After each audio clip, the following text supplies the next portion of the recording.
In the late 1980s, a series of crimes in Japan sent a shockwave through the entire country. They were horrific, and they targeted the youngest, most vulnerable people imaginable. This is the unsettling story of Tsutomu Miyazaki, a case that didn't just terrify a nation, but also sparked this huge, intense debate about culture, the media, and madness. A debate that, honestly, is still relevant today. Right away, the Japanese media gave Miyazaki a name, a label that would stick to him forever: the Otaku Murderer. Now, this wasn't just a simple nickname. It became the main way, really the only way, the public and the justice system tried to make sense of his completely incomprehensible actions. But what did that label even mean? So the word otaku basically describes someone with really deep, almost obsessive interests, often in things like anime and manga. It's a huge subculture.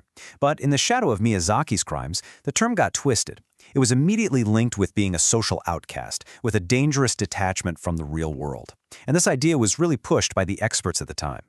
This quote right here from psychoanalyst Kigo Okanogi, it just perfectly captures the fear that was gripping Japan. The idea was that an entire generation might be losing its grip, that the line between fantasy and reality was completely blurring. And this, they argued, was the root of Miyazaki's violence.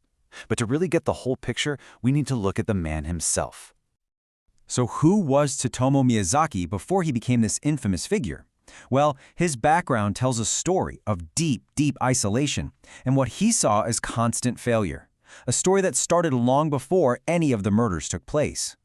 You see, Miyazaki didn't really follow the path his family wanted for him. Instead of a prestigious university, he went to a technical school. He was living at home and just felt completely misunderstood. He even said later that his parents cared more about how things looked than about his actual problems, and he felt like his siblings just rejected him. In his own mind, he was a total outsider, even inside his own home. Then, in May of 1988, something happened that really became a turning point. Miyazaki's grandfather died. This was the one person in his family he actually felt close to, and losing him just sent him spiraling deeper into depression and isolation. This was just a few short months before the first murder. And what followed was a year of absolute terror. Between the summer of 1988 and the summer of 1989, Miyazaki went on a killing spree that targeted young girls across the Tokyo and Saitama areas.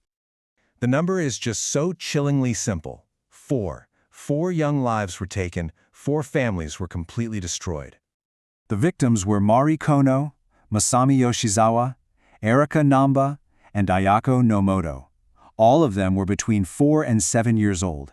And as investigators would soon discover, the murders followed a horrifyingly consistent and unbelievably cruel pattern.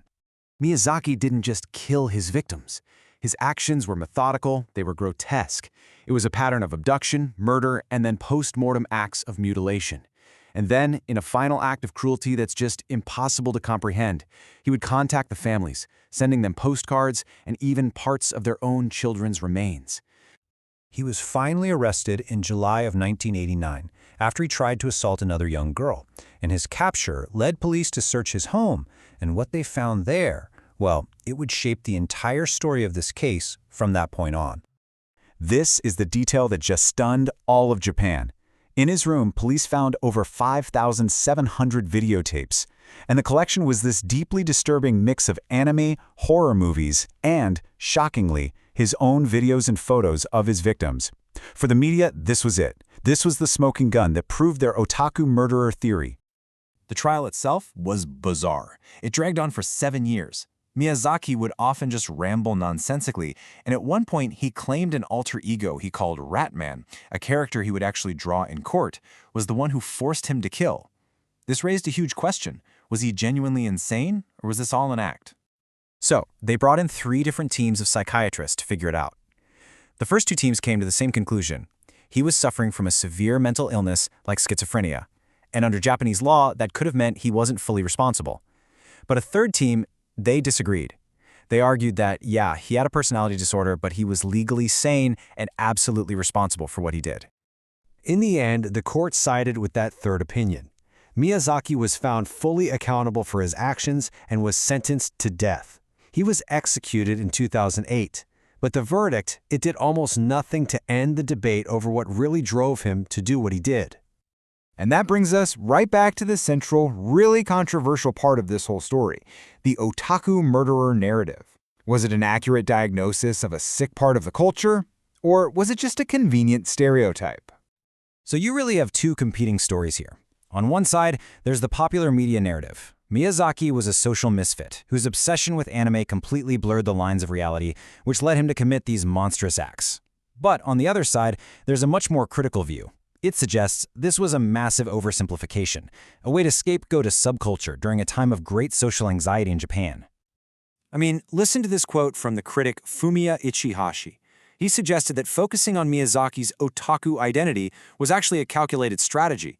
The idea is that by painting him as a product of this deviant subculture, it played on existing public fears and, well, made it a lot easier to get a conviction in a case that was otherwise just incomprehensibly evil. And what's more, sociologists like Sharon Kinsella add some really important context here. Sure, over 5,700 tapes is a lot, but having huge video collections wasn't that weird for young men in Tokyo back in the 80s. The collection itself wasn't the red flag. It was the horrifying personal footage that Miyazaki added to it. The otaku label kind of blames the library instead of the librarian.